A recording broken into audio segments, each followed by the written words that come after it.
Really, your impression is very good, can I say? Yeah. Oh, I thank always you. really like it. I remember once you telling me about you'd phoned him up, he's eating a banana. Yeah. And you did an impression of David Bowie saying, just eating a banana. Yeah, I did. He went, hello. I said, David, sorry, I was just eating a banana.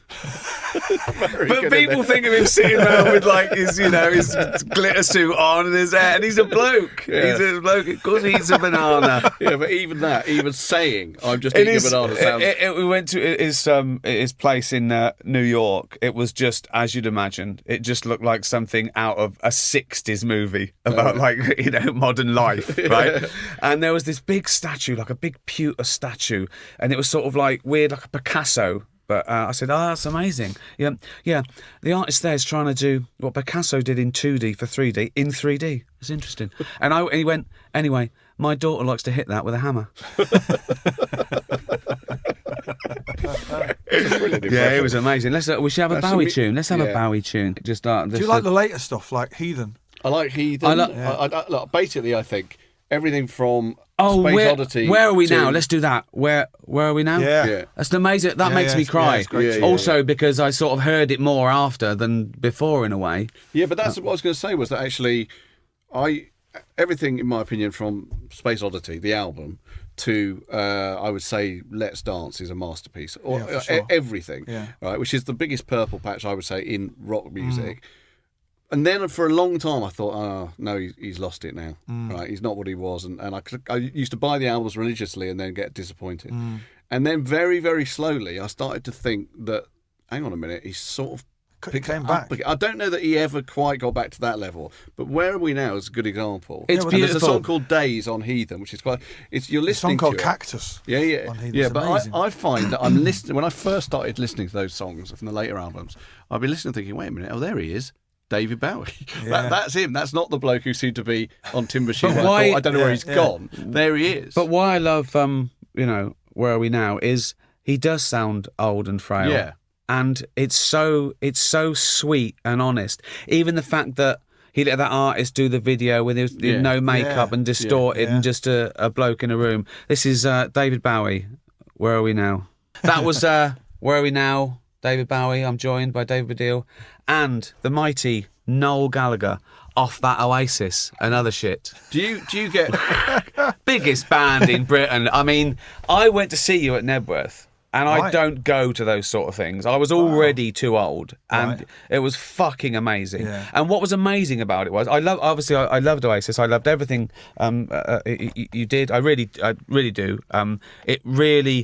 It was refreshing. It was fucking refreshing. It was like punk kicking Genesis and Yes to me. Oasis coming out, really, because all the Britpop and all that. Oh, anyway, I'm not going to slag anything off, but it was my sort of thing, right?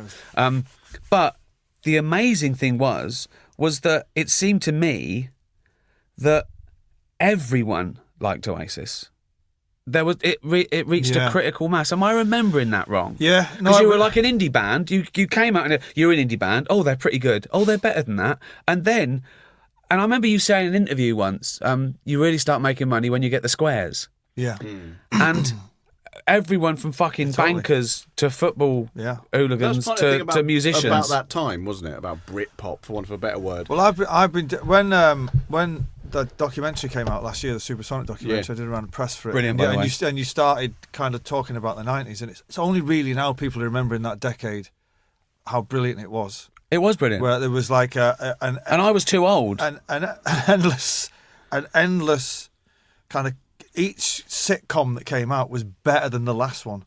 It was like the Royal Family, and then there was the Fast Show, and then it then the Office, the pinnacle, going up and up. Let's end it there. And then it kind of tailed off a bit when you get to the 2000s or whatever you call it. But kind of talking about it, I was thinking it was a great time. You know what I mean? It was like fashion, music, politics, art, everything was kind of vital. But Ricky's well, there was also something else that was strange. Because the youth culture and the drug culture was weird. Because out of rave, right, you had working class geezers dropping E's as well. Now that didn't happen. Yeah, they were like football hooligans who kind of went to raves and were like, wow. And then suddenly, like even stuff like Smack get into sort of the estates.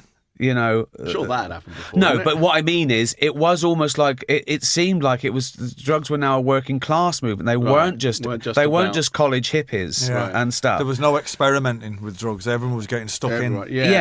Going out and doing, and they were doing it every night. Yeah, but you're right. Also, that you know, the fact that when you had that thing with Blur, it was on the news. Who was going to be number one? The news at 10. Yeah. There's this strange thing that couldn't happen now and wouldn't have happened before. I don't think either. No. That suddenly that seemed to be incredibly. Well, it was just a moment in time. I mean, when we got to do that documentary again, when we come up with the idea for the film. And the guy said, you know, we're going to focus on that period of the 2.5 years from you signing off to playing Nebworth. And I went, right, what? 2.5 years from signing off the Dole to walking on stage at Nebworth. Is that true? And I went, I'm going to check that. That can't be true. Yeah. 2.5 years. And I was like, that is incredible. I mean, I do tours now that are longer than that. Yeah. You know, and like you come back and the world has changed. I was like, wow, that's an incredible. It took me 2.5 years to get The Office on telly after writing it. Never know. Do you know what I mean? It's like incredibly quick. That's really that's incredible.